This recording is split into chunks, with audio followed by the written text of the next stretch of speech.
Yeah, you could actually see the race. It's crazy how that works out. It felt like a weird fever dream. Like, oh, wait.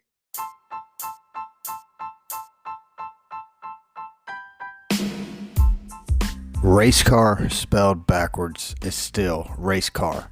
This is the Race Car Spelled Backwards podcast. Hey, what's going on, everybody? My name is Brad, and with me, as always, is John, and this is Race Car Spelled Backwards Gen 2, episode 92. Yep. John, 3 episodes now. I know. I'm racking them up already.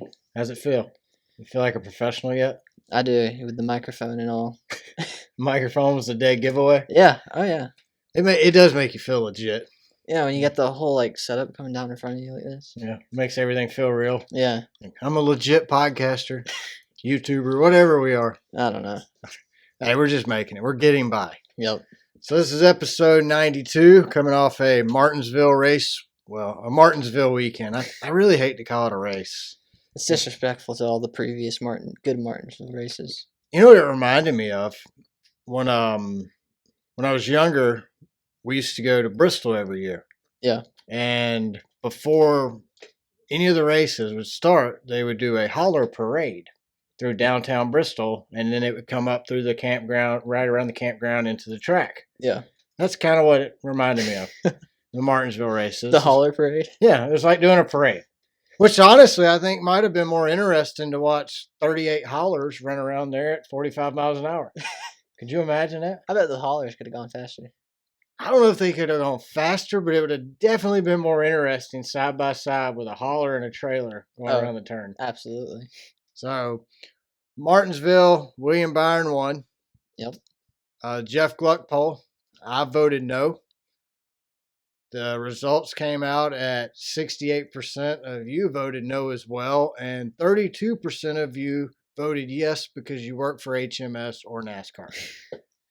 That's about sums that up. It's the only thing that makes sense, right? I know. There's no way 32% of people watched that race and said, I enjoyed it. I took a nap. You did. I saw you. I walked in. I don't ever take a nap. I never take a nap during the race. A lot of people do, and I understand why, because I was put to sleep by the race we had at Martinsville. So before we jump into the event that Martinsville held over the weekend, I want to talk about a race that wasn't boring at Martinsville.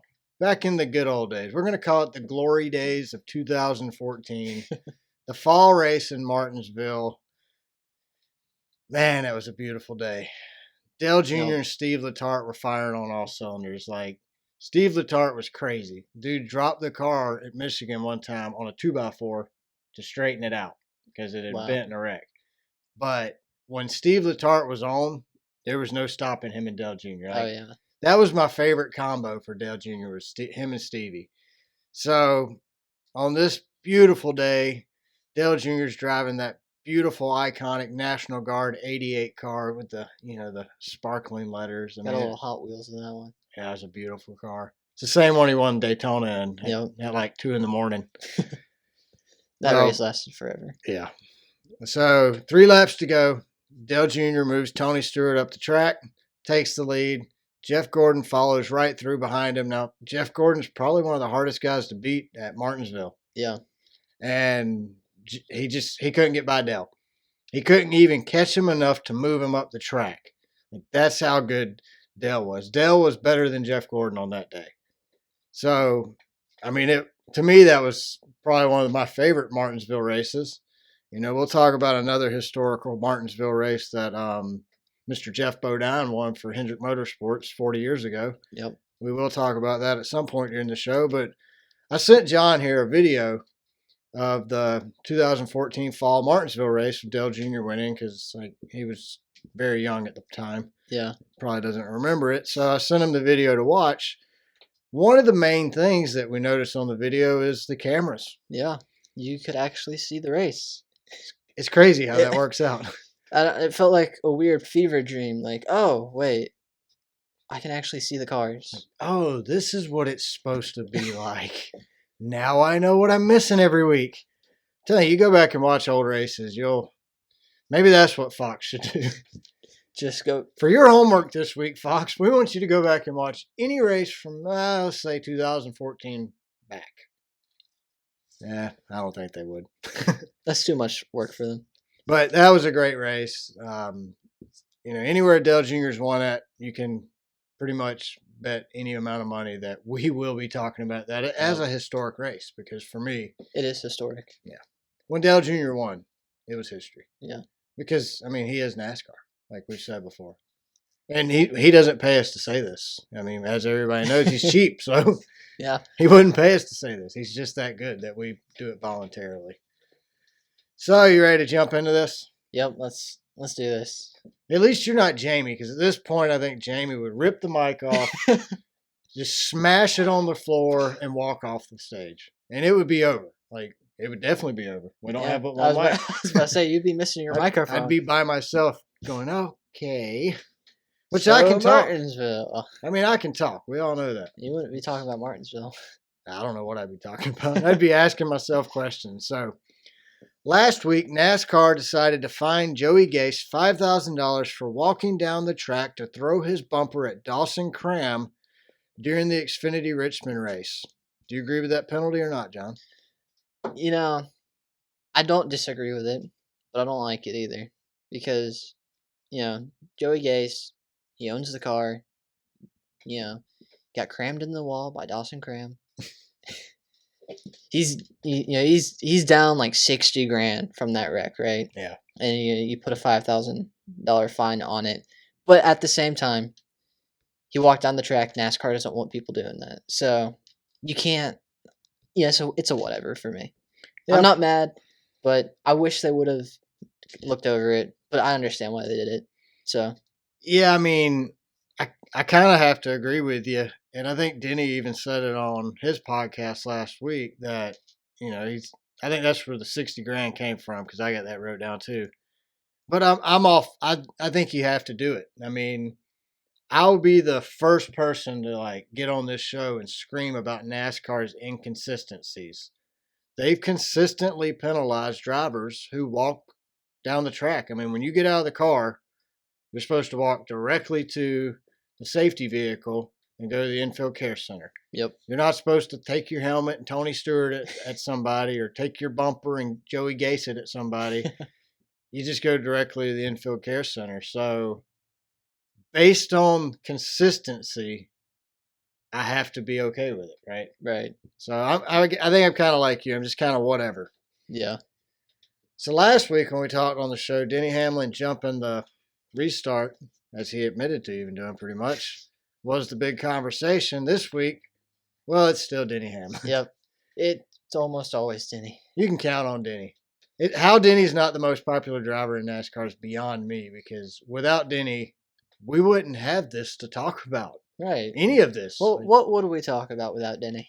Clint Boyer having Kevin Harvick, the dog, fetch him a beer. I think that's what we would end up talking about. Then I'm glad we have Denny. I'm glad we have Denny too. So the drama of Denny Hamlin and Marcus Smith that played out on Twitter in a late night battle happened last Thursday night. Denny Hamlin calls the SMI, who owns about 40% of the NASCAR tracks, and Marcus Smith's the head honcho there. Yep. Denny calls the SMI repave of Sonoma a repave on a budget because the track is already coming apart. Marcus Smith replies with, "Coming from somebody without all the information, ignorance on display for all the world to see." He goes on to say he'll take this tweet down as soon as Denny texts him or call him to have a discussion. Well, Denny tweets him back. No reason to delete it. Denny calls him out. You don't have to delete it. We've seen your track record of repaves and reconfigurations. Marcus Smith then goes on to call Denny out for not being able to close the deal on a championship. Then Denny replies, getting even deeper, with, "Let someone else run your business before you blow what your dad has given you." They go back and forth for a few more minutes. But that's pretty much the bulk of it right there. That's the big part. Yeah. You don't have a championship. You can't close the big deal. You should sell your company before you ruin what your dad built. Yep. That's kind of where it is. At the end of the day, they both apologized somewhat. Mm-hmm. I think it wasn't like I don't feel like it was heartfelt. I just feel Probably like not. it was their PR person said, you got to do this. Yeah. I mean, what do you think about it? I mean, I think Denny's right. I mean, you saw those pictures of Oh, the yeah. racetrack. I mean, you've got these big chunks coming up, and it looks like it was repaved on a budget. It looks like they went to the track with the asphalt trucks and said, all right, guys, let's put on a clean coat of asphalt and then call it a day. And Yeah. then they went home. And so I think Denny was right. Yeah, good on him for kind of apologizing about bringing Marcus Smith's dad into it. Respect him for that. Didn't Marcus Smith delete his tweets? Yeah. Yeah. Which I don't think is cool. I don't either. That's like, I don't think it is. that means Denny won. Yeah, pretty much. Yeah. It's like match point, Denny wins the Twitter battle. Yeah. But yeah, Marcus Smith calling out Denny for not winning a championship. I do want to get into that in a minute after we talk about this, but that was a bit of a low blow considering Denny Hamlin is the 13th most winningest driver in NASCAR. He's a Hall of Famer. Yeah. Future Hall of Famer. I mean, for me, and Denny kind of confirmed this, but it all goes back to the money. Like I've always told you, regardless of what it is for the most part, you can always trace it back to the money. Right now, the charters, and Denny owns 2 of them, are in agreement with NASCAR for more of the cut.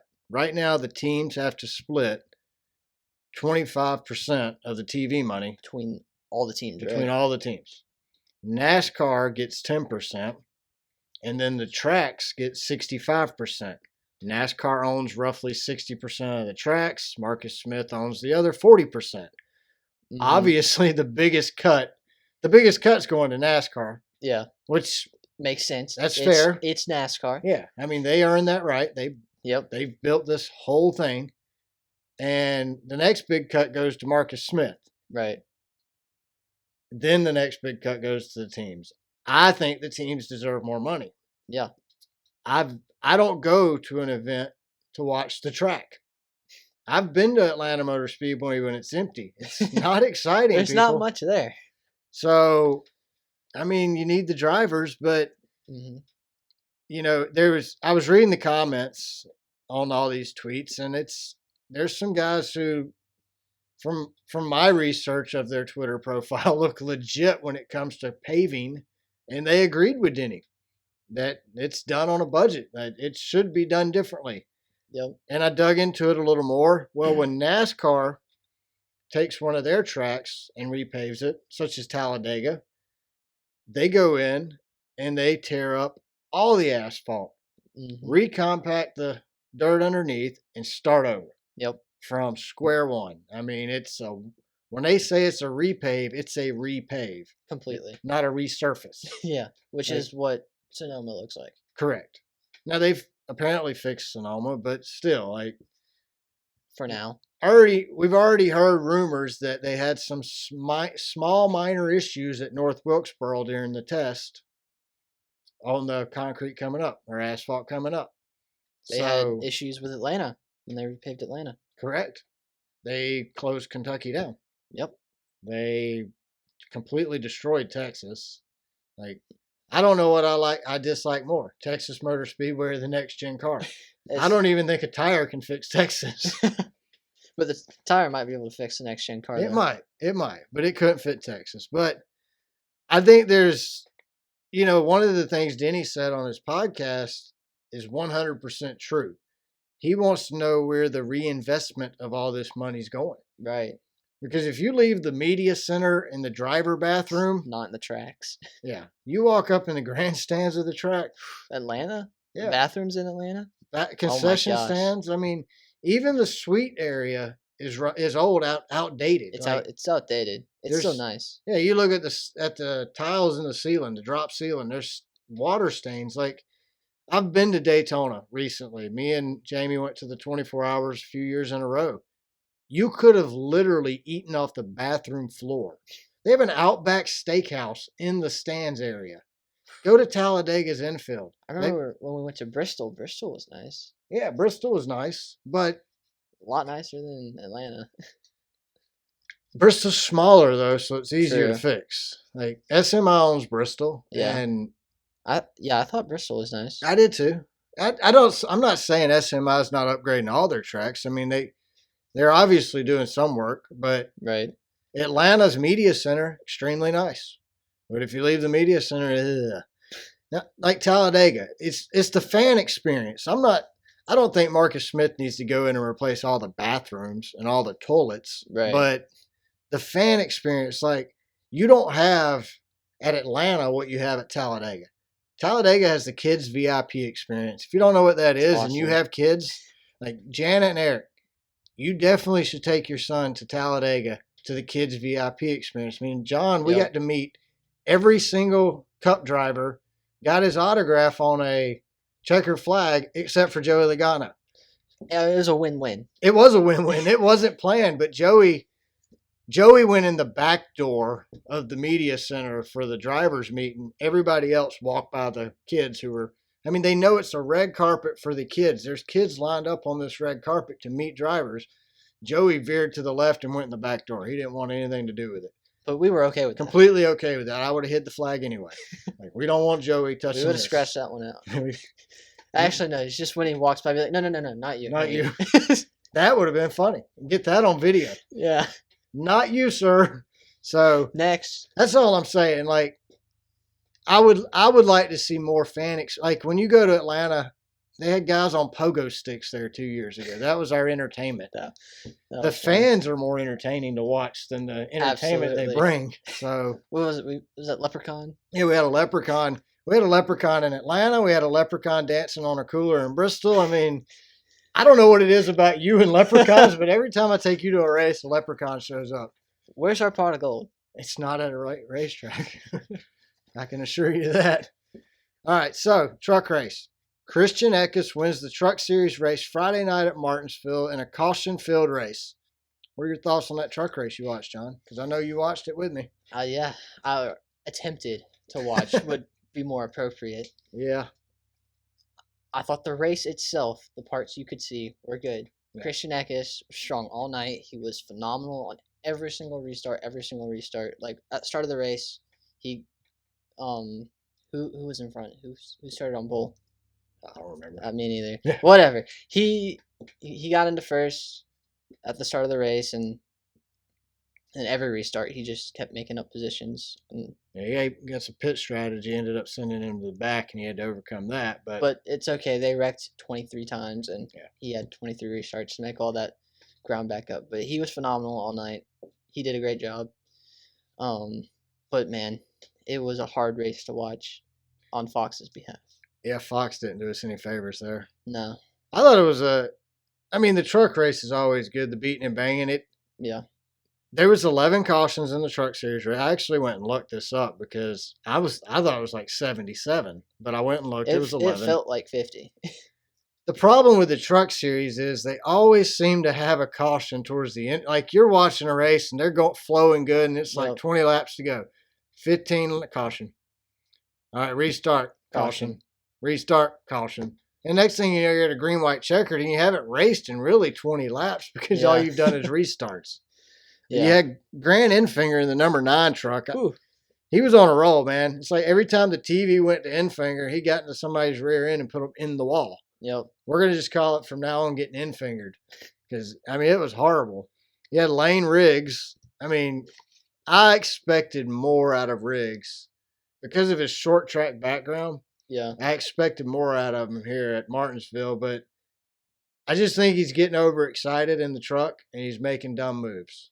You know, we see it. Josh Berry makes mistakes, and that's what cost him a lot of good finishes. But we say that because they're both rookies. Right. You make rookie mistakes. Rookie mistakes have been happening. They call it rookie mistakes for a reason. I mean, because you're a rookie, you make those kind of mistakes. It's been happening since forever. the beginning. I mean, Dale Earnhardt Sr. made rookie mistakes for like 2 races before he started winning championships. I mean, everybody. Actually, I think his first season was probably a lot of rookie mistakes from what I wasn't alive. but the research I've done by listening to Dale Jr. talk about it on his podcast. So, yeah. Timmy Hill, Stuart Friesen had words after the race, which is nothing new. Stuart Friesen's an aggressive driver. He's a modified driver. I mean, he has no problem sticking the bumper right up your butt and spinning you out. Timmy Hill doesn't race like that, so he takes offense when anybody else races him like that. But he's a big dude. Yeah, I'm not messing with him. Uh-uh. I mean, he'll whoop your butt in the Applebee's parking lot. You don't want to mess with him. Saturday night, we had the Xfinity race. Eric Almirola wins the Xfinity race in another race that resulted in 11 cautions. Oh, Did you know that? no. Same amount of cautions. It felt like a lot more in the truck race. Yeah, I know it did. That's why I put this in the notes, because I thought, like I said, 77 for sure in the truck race. Yeah. So what did you think about the Xfinity race? I thought the Xfinity race was harder to watch than the truck race. Yeah. Fox was on a roll this weekend. Yeah, they were. For me, the Xfinity race, I think I had more problems with the booth than the camera work from Fox.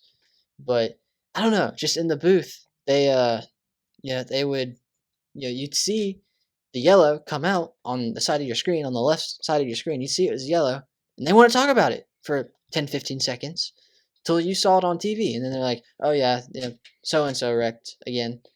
It's like, okay.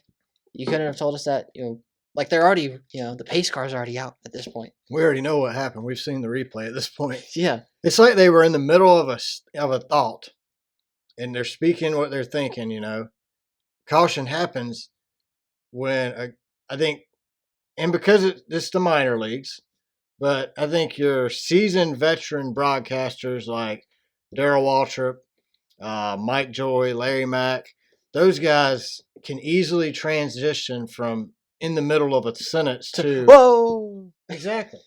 Like that's so-and-so is in the wall. I mean, Clint does it best. I mean, oh no. I mean, it's there's a caution when Clint gets excited over there. So, but the problem is you got Adam Alexander, who is phenomenal. I think he's a phenomenal color commentator. I really enjoy his play-by-play analysis.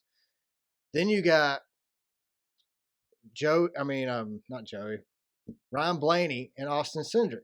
Blaney has really good insight, but he's only excitable on his mic in his helmet in the middle of a race when something goes wrong. Yeah. That's the only time he gets excitable. Otherwise, he's just even keel, mellow Blaney. Which is not what you want from a booth. No, especially when you got Austin Cindric, who doesn't even have the credentials, in my opinion, to be in the booth, but Penske must have a deal worked out with Fox. Austin's same way. Even keel. He doesn't get excitable. I don't even know if he gets excitable on the racetrack, but does he do anything exciting on the racetrack? Not really. He won the Daytona 500 and hasn't finished good since. But, that's another story for another day. But, I mean, for me, I agree. Fox made that race a struggle. The camera work, they missed the whole wreck at the end. Mm-hmm. You had Herbst hit the wall, and then Ryan Sieg just plowed into him. And literally, Fox is showing Herbst in the wall. Ryan Sieg starts to hit him, and you're like, whoa. And as you're going, whoa, the camera flips away to watch the guy who just won the race. Like, it's one of my biggest. No, I'm not even going to go there yet with Fox. But I'm glad to see Eric win. He's always seemed like a good guy. He's not being sponsored by the Chinese anymore. I mean, I'm pulling for the guy. Brandon Jones, he missed a shift during that race, stacked him up and took out all the competition. So really all Brandon Jones had to do that day was beat his teammates. And he couldn't even do that. And he couldn't do that. I mean, in 2 seasons at Junior Motorsports, in the number 9 car that Josh Berry won multiple races in before Brandon got in, he's only had 3 top 5 finishes, 0 wins. His average finish last year and already this year is 17th. Oh. That's unacceptable for me. Like, if you're going to be a Junior Motorsports driver, your average finish needs to be like 12th or better. And if it is going to be 17th, you need to back that up with 2 or 3 wins a year, Right. You can't go out there and run mediocre. Shout out to Carson Quaffle. I mean, if you're not putting him in the number 9 next year, then you're crazy, Dale. I mean, he finished 5th. He outrun Brandon Jones, who's out there running on his ream money. So first Xfinity race Yeah, I mean, Carson Quaffles, we saw him win. at Wilkesboro. Yeah, so I mean, he In won the late model. the best race I've ever attended in my life. It's the Field of Dreams moment, like for racing, not even NASCAR. It's just they built it and we all came. There were so many people crammed into that facility. It was amazing. It was crazy. It was awesome. We talked about it on here. I mean, I still glow when I talk about it. It's just one of those It was things. so cool. It really felt like you went back in time for that. Yeah. There was no broadcast, no scoring pile line, nothing. Nothing. So I don't even know that I want to go see Wilkesboro with a repave now. Right. Because that was such a, that's it for me. It's like when you've seen the best, how do you go back and watch any of the rest? Right. Like, it's be a step back. So you gonna put that on a t-shirt? Maybe. When you've seen the best, how do you watch the rest? Right. Race Car Spelled Backwards podcast. Maybe. You have to have like a graphic on the shirt with like Fox News. A cameraman. Zoomed in. It says Fox, but all you can see is the O. Just like the corner of the X. Yeah. So Joey Logano takes the lead after a 2-tire pit stop that puts him out first. He ends up running a total of 180 so laps on his right side tires. I don't personally think tires should last that long. What do you think, John? Absolutely not. 2 tires should not last you 180 laps at Martinsville. Anywhere. It shouldn't last you that many laps anywhere. No, it's completely unacceptable. Like, completely unacceptable. It's crazy. Like, I don't know.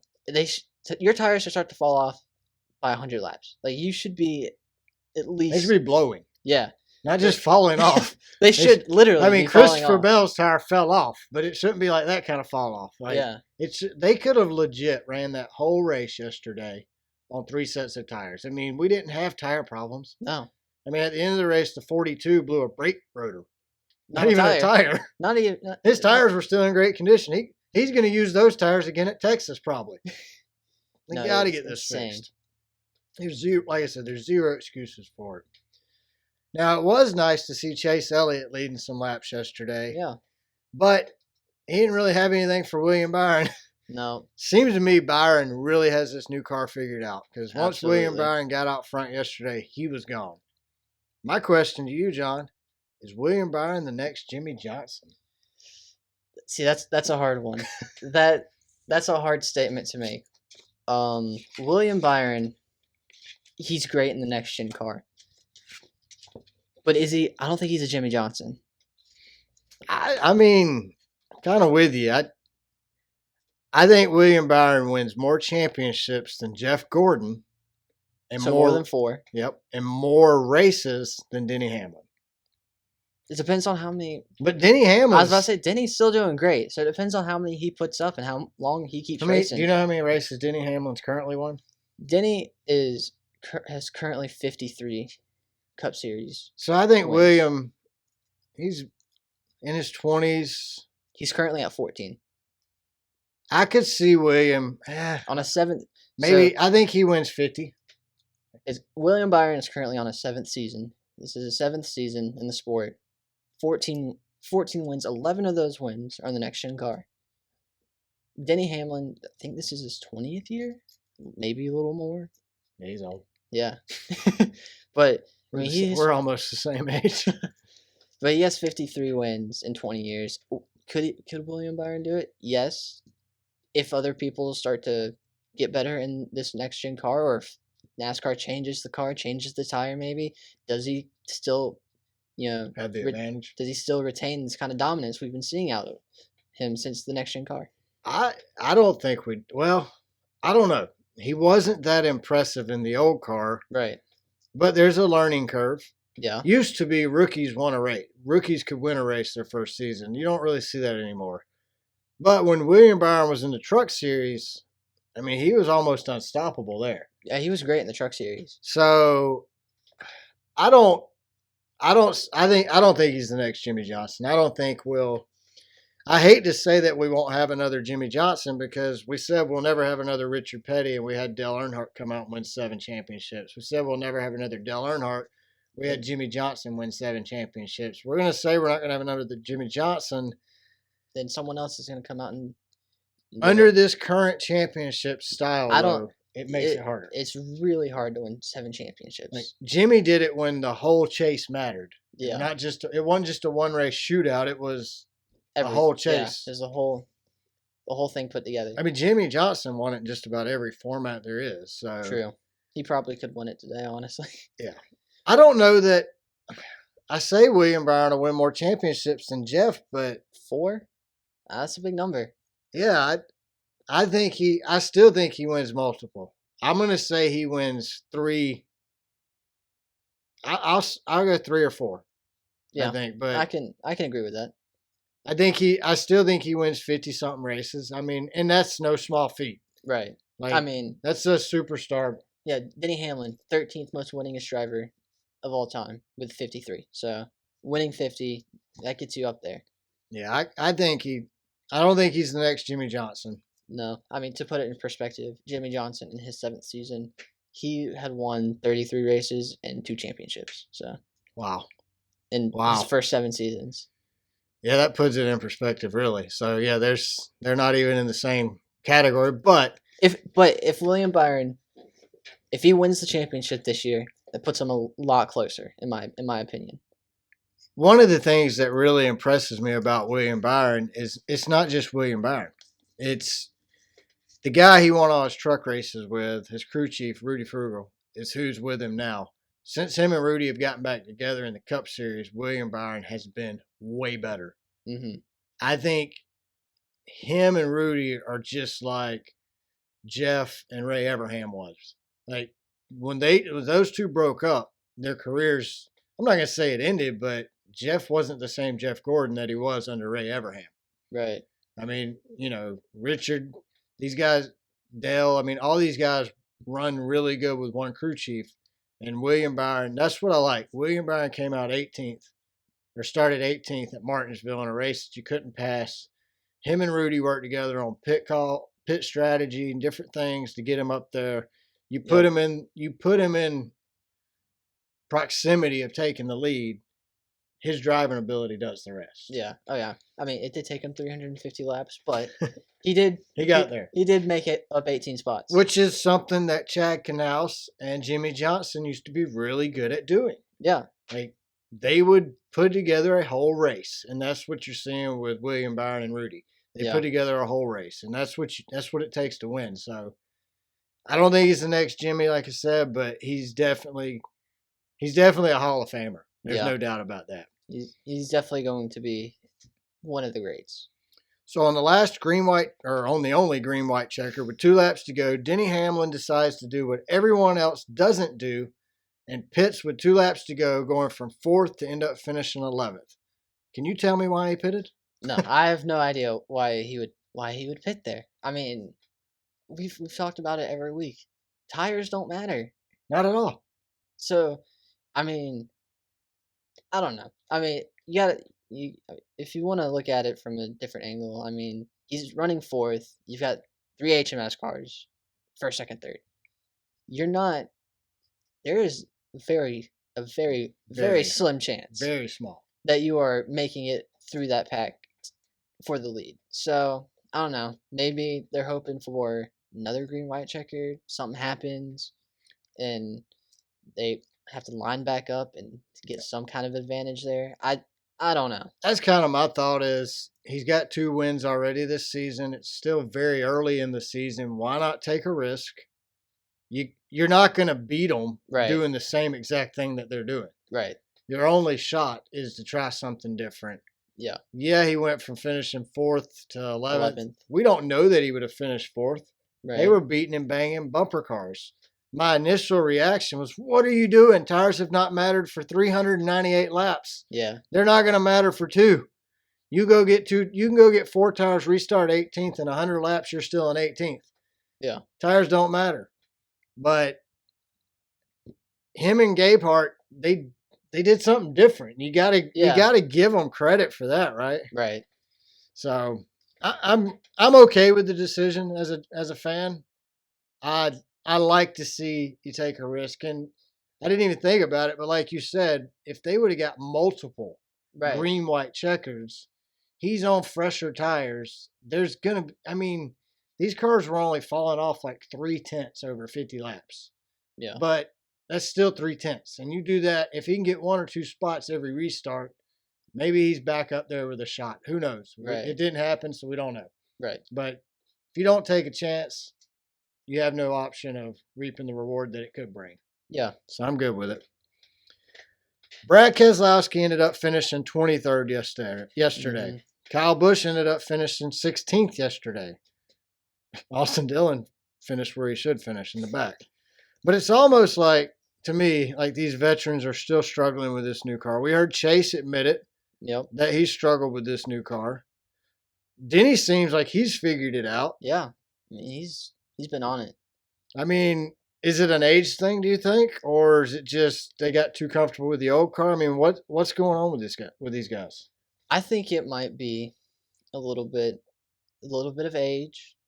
And I think with that age, I think it comes a little bit of stubbornness. I think, Denny said it on his podcast. All the drivers share the data. Like, they can see each other's data on how they drive this next-gen car. He even talked about it back in the day when him and Kyle Busch were still teammates. Kyle was better on the mile and a half. Denny's was better at the short tracks, and they both adapted their styles on their respective tracks to get better. Yeah. I think Denny Hamlin has humbled himself in a way to drive. He even admitted it, that he has changed his driving style for this new car. Yeah. And I think that's where Brad Keselowski, Kyle Busch, Chase Elliott, I mean, he had his injury as well. Yeah, but we're talking about Brad Keselowski. Hasn't won a race since 2021. I mean, he's got a lot of wins, right? Yeah. Brad Keselowski is 24th overall in winningest driver with 35. What about Kyle? Kyle Busch, he's number 9. He's up there. He's got 63 wins, 2 championships. He's in the top 10. As a Kyle Busch fan, do you feel like it's hit the panic button time? It's been weird not seeing Kyle at all this year or last season. We won 3 races last year, but what was weird about that is it was like he either won or he wasn't even there. Right. Like, it doesn't feel like Kyle Busch. And Brad Keselowski, it's not like the team struggles because Chris Buescher, his teammate, he's got 4 victories in this new car. Yeah. More laps led. And I don't think Brad's forgot how to drive. No. I just don't think he knows how to drive this new car. And that's why I brought up Denny Hamlin, because he has openly admitted that he has changed his driving style for this new car, and it majorly helps that everyone has the same kind of data. The cars are the exact same, so everyone's driving the same car. You've got everyone's data. Find who's running the best and run like them. And Denny made a good point. I understand the cars being the same to add more parity, but really it's just Gibbs and Hendricks winning this season. So is that the parity we're looking for in NASCAR? Who knows? But not only are these cars built the same, with the data, I never thought about the data being shared. Like, that's one thing to share it within a team, but now you're sharing it across the whole organization. Right. Like Denny Hamlin said, it takes away the advantages he had for being a good driver. Right. So. And, I didn't even think about all the cars being the same, because you say that and you're like, well, okay, whoever's the better driver wins. Well, everyone drives pretty much the same because they all have the same data. They all know the best. At this point, all the teams pretty much know, and all the drivers pretty much know the best way to drive this car. So if all the cars are the exact same, then everyone's going to run at the same speed. You don't have to conserve your tires. No, you don't.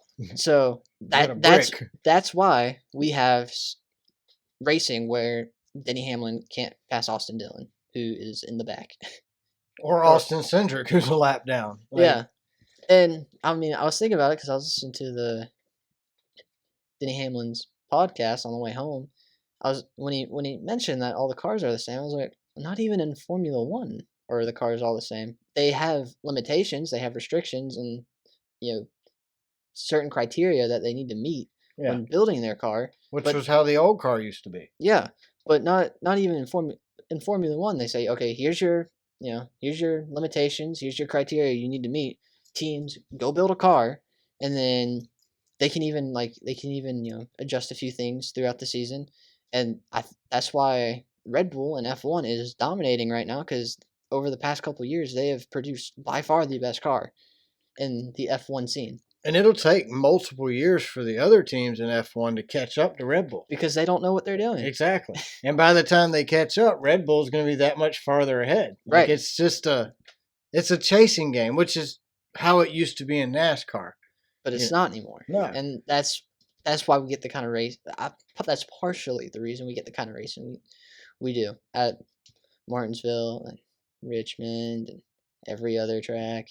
So I'll go ahead and ask you this question then. Should NASCAR be freaking out over this? I mean, Yes. To me, this car is absolutely ruined short tracks. Oh. Super speedways. Yeah. Super speedways, short tracks, the intermediate tracks are all fine except Texas. Road courses we don't enjoy, but the car is that good at a road course. Right. The cars are built for road courses, basically. Correct. But short track racing is in desperate need of something. We need something at short tracks, whether it's more horsepower, adjusting the shifting, softer tires. I think softer tires is the easiest and best option. I mean, Bristol was saved this year by a mistake. Right. I mean, they claim they don't know how they did this. Just whatever you did, even if you don't know what you did, just redo it. If the guy on the 2 a.m. shift accidentally fell asleep and something happened on the tire compound that we don't know about, bring him back. Give him a raise. Let him fall asleep. Say, okay, you got to go to sleep between these hours. I mean, you let's got get those tires back. Richmond is known as the action track. There was no action. No, nothing happened at Richmond. Phoenix is so boring. It's like the only reason anybody watches the last Phoenix race of the year is because they want to know who's going to win the championship. Right. Dover used to be fun to watch. It's not fun anymore. Mm-mm. Darlington's probably one of my favorite tracks in NASCAR history. And it's horrible with this new car. North Wilkesboro was a snooze fest last year when they went from racing or wet tire to slicks. It was great on the wet tire. Right. I say we just run every race on the wet tire from now on. Yeah. There's fall off there. I know, and I think Bristol is what makes it even harder to watch this year. Because we've seen it. Yeah. We've said, okay, you give us tire fall off, maybe not to that level, but you give us tire fall off, and we're gonna have a better race. Correct. Like, we've seen that. We've seen it. We saw it at Richmond on the wet tires when the track started to dry a little bit around lap 10, 15, and then the tires started wearing, and the people who were better at conserving those tires were making people were passing. Then they put on the slicks, and then it was a snooze fest for the rest of the race. NASCAR was built on short track racing. I don't know, maybe newer fans don't know what they're missing. And if you don't know what you're missing, they're on YouTube. Go watch them. Go watch these old. I mean, the bump and run. Like, I know you don't know what that is anymore, but like Rubbin's racing. I just wanted to rattle his cage. I mean, Dale Earnhardt and Terry Labonte at Bristol. Oh, I mean, I can go on. Dale Earnhardt, Terry Labonte at Bristol. Dale Earnhardt, Rusty Wallace at Bristol. Yep. Dale Earnhardt, Jeff Gordon at Bristol. Jeff Gordon, Rusty Wallace at Bristol. I saw Stephen Wallace and Bobby Hamilton Jr. just fist fight it out in a bush race one time at Bristol. I mean, Bristol was great. Bristol produced action.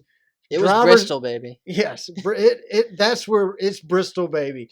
It used to mean something to win Bristol. And honestly, Denny Hamlin won Bristol this year. That should mean something to Denny Hamlin. Yeah. I mean, he had to use talent. He had to race. Yeah. He had to do what Denny knows how to do. I mean, Denny comes from the late model stock cars. Yeah. He knows what it means to save your tires. He did it. Yep. I mean, we saw that. The old cagey veterans were the guys who did a best job at saving their tires. So now I will say Elton Sawyer, who comes out every Tuesday on XM Radio to apologize for what happened over the weekend, came out again this week. And he said NASCAR's working with Goodyear to fix this. All I heard him say there was, this is Goodyear's fault. I do think it's on both of them. But you give me that Bristol tire, I think you'll improve the racing by 50%. You give me more horsepower and the Bristol tire, you improve the racing by 75-80%. Yeah. Because what were they doing here at Martinsville? 40, 45? Yeah, I mean, they're probably entering the turn at over 100 miles an hour, and the In the brakes turn? on this thing are massive. Oh, I know. It's not like the old brakes that worked half the time. These brakes work all the time. Yeah. This is a sports car. And all we hear from NASCAR is, oh, it's cheaper on the team. It's cheaper this. It's cheaper that. No team owner has come out. Denny Hamlin's been very vocal that it costs more now. And I even heard, I don't remember what podcast it was on, but they were saying this new car, like David Starr, finished 37th, like 300 laps down or something. But for him to get in a car, he could buy this car without the motor for around $450,000. Then he Wow. has to buy a motor. The old car, $150,000. It's not even close. No. It's not even close. So I think the whole point of it's cheaper is the old car, they'd have like 30 or 40 cars in the garage. Right. Not in the garage at the track, but at the team shop. Yeah. Or airspeed, whatever Denny calls it. They would have all these cars there. With the new car, you race your Daytona car at Sonoma. You race the same car you run at Daytona and Sonoma, you're running at Bristol. I mean, you got guys at Bristol going, I can't wreck this car. I need to run it at Talladega. Right. That's unheard of. In the old days, they built cars specific for 1.5 miles, super speedways, and road courses. They had Daytona cars. Their Daytona 500 car, they would work on it for months. I know. And I mean, you hear some of the stories. Like, sometimes you'll see clips of, like, sometimes you'll get, like, the engineers or the mechanics be like, we've been working on this car for 6-7 months and Getting it ready. getting it ready for the Daytona 500. You never hear that anymore. No, Ever. and I think it takes away from it. I mean, I can remember back in the day hearing them argue over, do we put a wrap on our Daytona 500 car or do we hand paint everything on there? And a lot of them would hand paint it because that gloss was smoother. It wouldn't be but a small fraction faster in the wind tunnel. But they would get out there and hand paint all those graphics on the car. Yeah. To make it go that much faster. Because that could be the margin it takes to win the Daytona 500. I think it also kind of, like, I think one of the cool things, I watch a little bit of F1, watch a race here and there, keep up with it. F1, you can hear all these statistics about the cars, and you can hear the mechanics talk about the engineers talking about the car, how much fun they have designing these cars, how much fun they have building these cars, testing these cars to make these cars as fast as possible. You don't hear that anymore. I would hate to be an engineer in NASCAR. Well, they don't build anything at these shops anymore. It's not like they buy everything now, which that's taken away from the ingenuity. Yeah. The innovation, as Dale Jr. likes to call it. So I'm not happy with this new car at all. I think that when they get done running the race Sunday at Texas, everybody should leave their cars in the infield, exit the track, and just burn it all down. Leave all the next gen cars and the track, burn it to the ground.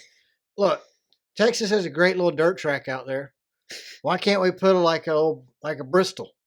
Why can't we build Martinsville with Bristol banking? Do that in Texas. Just put that in Texas. That's the most Texas thing ever. Yep. Make the banking even more. Make it bigger. Or put a 3-mile track on dirt. I don't care. Do something. Put gravel in the corners. I mean, what we got at Texas ain't gonna cut it. But yeah. So this weekend wasn't just a regular race at Martinsville for 4 drivers. For the HMS team, this was the 40th anniversary of when the team won that race at Martinsville. Jeff Bodine, Harry Hyde, they begged Rick Hendrick, let us go run this race. The car's ready. We can do it. Rick let them go run it. They won it. The rest is history. Chase Elliott. 4 years of HMS. Yeah. Chase Elliott on that last restart started right behind William Byron. You think he was going to wreck him? No, absolutely not. He'd have been fired. I mean, there's no way. I mean, now, let me ask you this. Were you aware that it was the 40th anniversary? Did Fox make that clear enough for you? No, I think they needed to show it or talk about it at least 2 or 3 more times before it really stuck. So every 4 or 5 laps wasn't enough for you? No, I think it should have been like every time one of the HMS cars went over the start finish line. Didn't they mention it? Yeah. So it might be 40th anniversary, 40th anniversary, 40th anniversary, 40th anniversary. Because they were all in the top 10. Yeah. Which, I mean, let's throw out a little NASCAR conspiracy here. You have 4 HMS drivers. HMS wanting a storybook finish, which they got. Jeff Gordon kept saying it couldn't have been scripted any better. Fox had been talking about them winning the race all day, pretty much. Yeah. It almost felt scripted.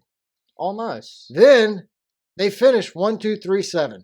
Yep. First off, I'm calling Bowman going, hey man, what the heck? Your other guys did it. Yeah. We could have had a 1, 2, 3, 4, but no, you got to finish back here in 7th. Like, let's go, boy. Hook it up. Let's get up there. But no cars went back to R&D.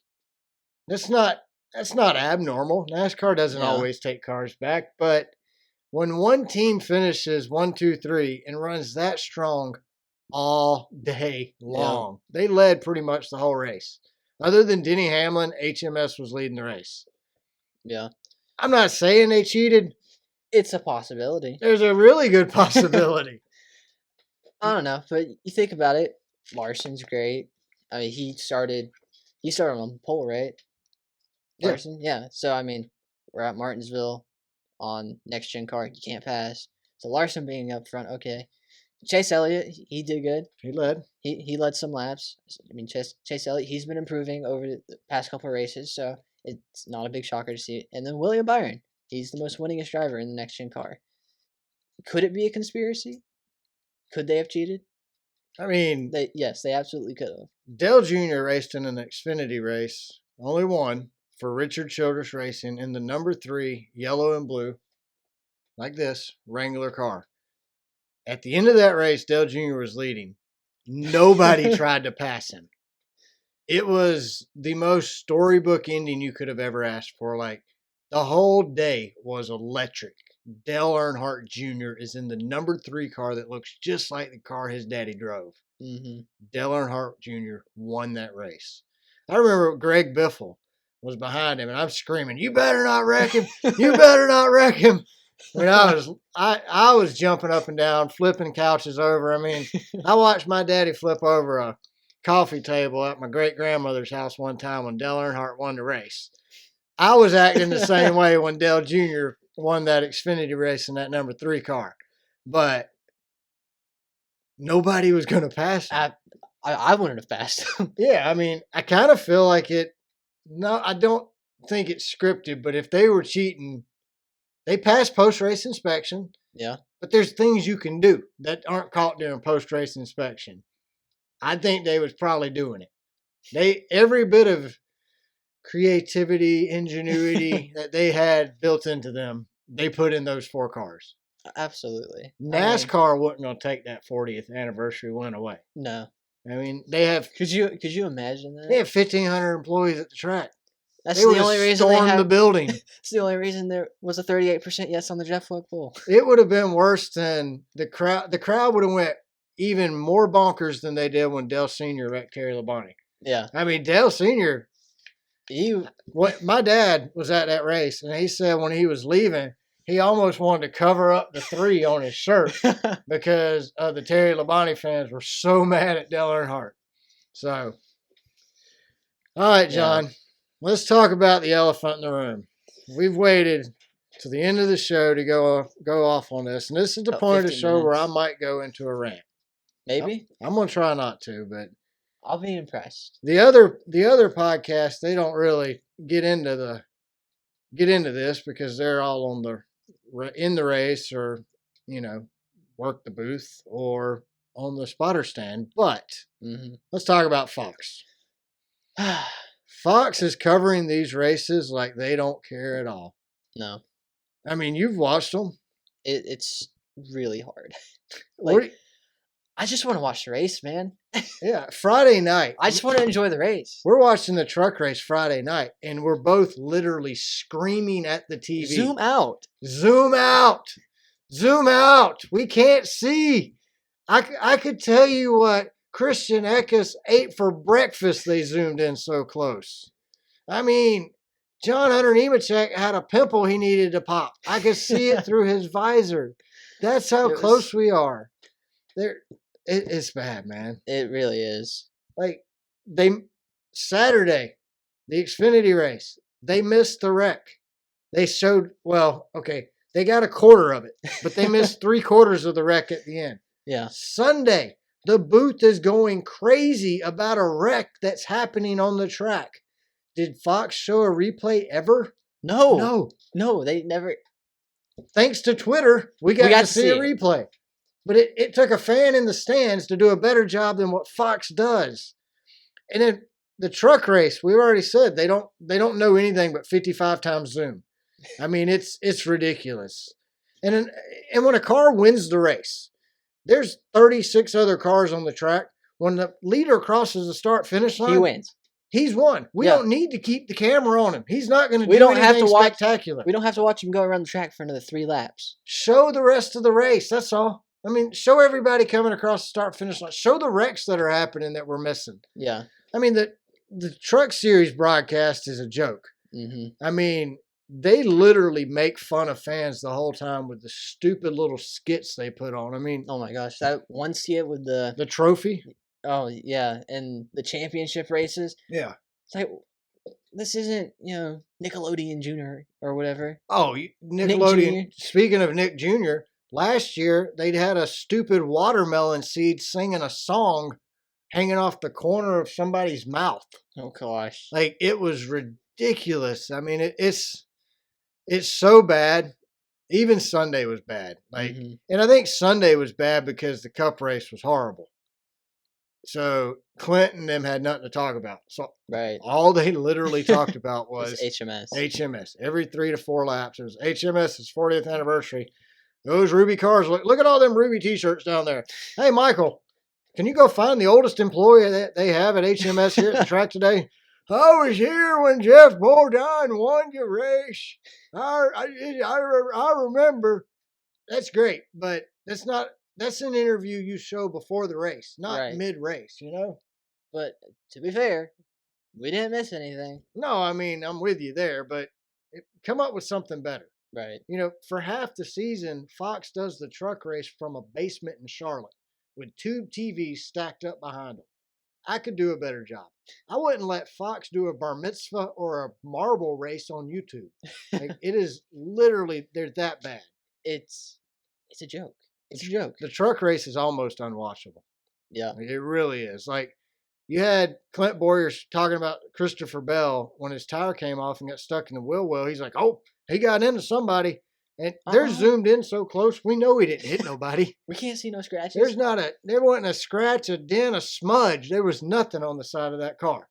But because they have no camera guys watching anything except the leaders, we don't know. We never saw the replay. We don't know. When they had wrecks, they would show, they're still zoomed in on 2 cars and they're circling the top of the screen going, if you squint real hard, close one eye and stick your tongue out and look up in the right-hand corner, you can almost see the wreck happening. Yeah. Like, this is bad. Like I said, it feels like a joke. It's like they don't care. Like, are they just paying all this money to make fun of us all year? Conspiracy time. Yeah. That's what it feels like. I mean, it truly feels like Fox wants the NFL to get the most TV ratings. So they just destroy everything. Correct. Else. They make NASCAR look as stupid as possible. I mean, NASCAR is already accused of being a bunch of good old stupid boy rednecks and stuff like that. I mean, it's a Southern sport. I get it. Yeah. Most of the a lot of the fans sound like me. I understand why you say that, but that's not how it really is. And Fox, it's like, hey, they're just idiots. We can give them anything and they'll be happy. No, I'm not happy. I can't listen to the race because Dave Moody makes fun of fans all week long and berates them and tells them how stupid they are. And then he expects people to get on the radio on Sunday and listen to him and Dave Moody's so great. Nah, No. I'm not doing it. You're not going to talk down to me and treat me like that all week and think I'm going to support you in your job on Sunday. Right. It's just not happening. So I'll be honest. I prefer not to even watch the truck races. I'll watch them the first half of the year because they're at the booth, in the booth at least. But when they get out of the booth, I watch the highlights on YouTube. I can't do it.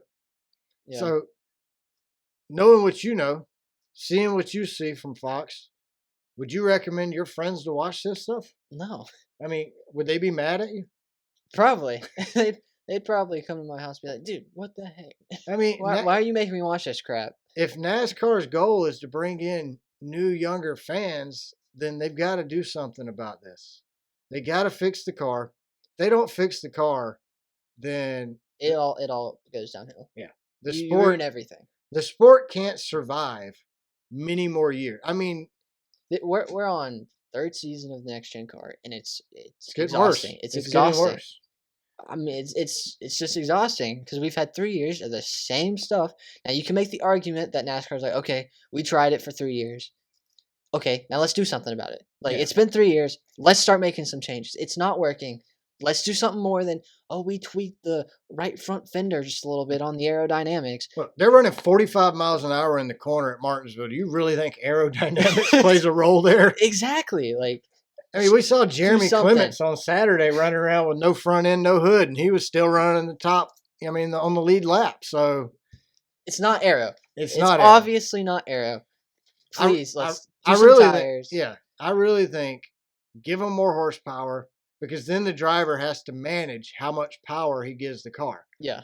Give me a softer tire, and that horsepower and a softer tire together, it helps. It really does. Just give it to us. I mean, just try it, please. Yeah.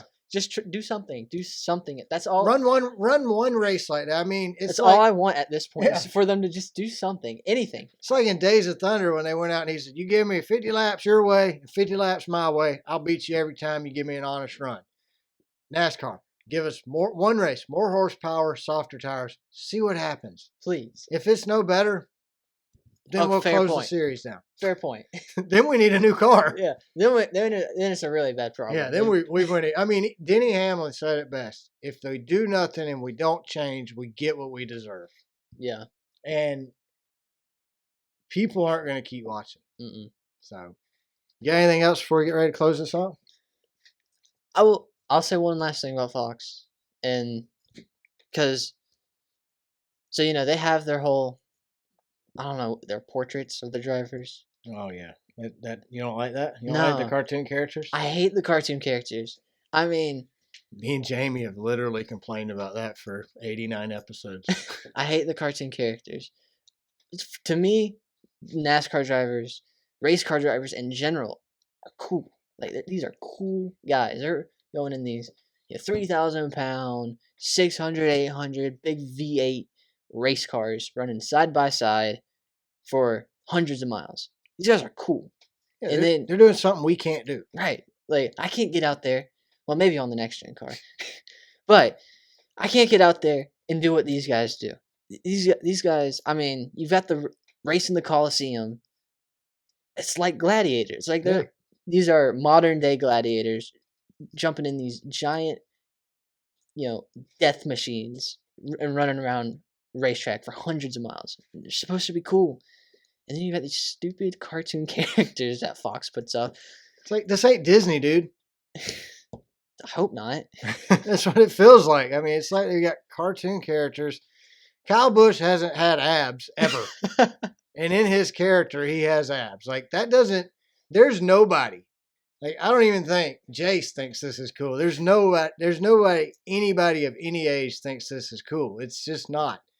I'll be honest, John. I volunteered on Twitter for 4 years in a row to take my iPhone down to Daytona and take a picture of every single driver for free. I'll drive down on my dime. I'll use my phone. I'll use my fees to send you the text messages with all the pictures. I don't care. I will gladly take real life photos of these drivers. I mean, our buddy Brandon out in Seattle, he's a photographer. He'll get on an airplane and fly out to wherever and take these guys pictures for you. Yeah, it's. Stop. Fox obviously is not treating the sport seriously, and I hate to see it because I love the sport. I think it's cool what these guys do. I think every single NASCAR driver, even the ones I don't like, are way more talented than I'll ever be, and Well, I mean, so cool. We get mad and complain about this because we love NASCAR. Yeah. I mean, you're a fourth generation NASCAR fan. I mean, my grandfather loved NASCAR. I mean, he recorded it on VHS tape on Sunday, and we watched it back during the week to break it down. Like, I can remember when he retired, we would sit there during the middle of the week watching races on VHS. That's how much he loved NASCAR. My dad loved NASCAR. My dad took me to races.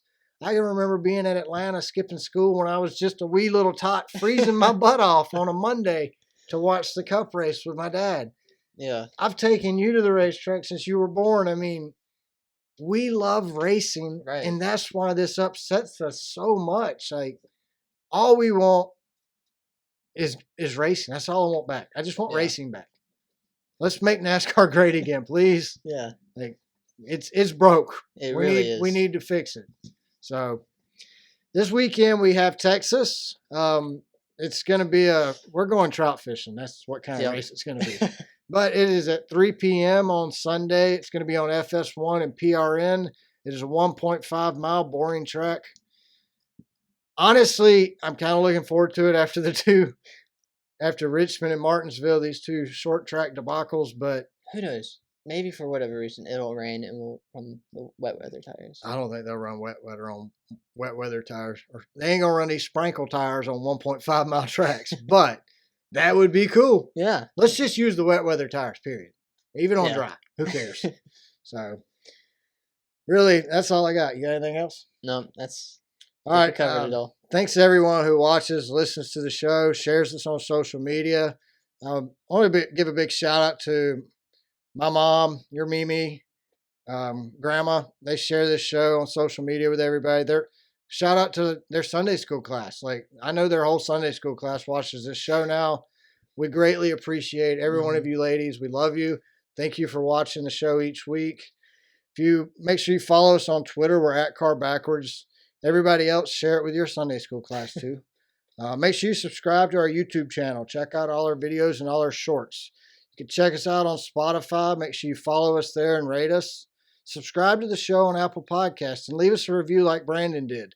Every review you leave us, it helps other people find the show. They might enjoy us too. We want all the people to find us that can. If you feel the need that you need to email us, feel free to do it. We're racecarbackwardspod@gmail.com. And make sure to check out our merch store. It's found at racecarbackwards.threadless.com. Otherwise, y'all have a good week, and we'll see you next week. Thanks, everybody.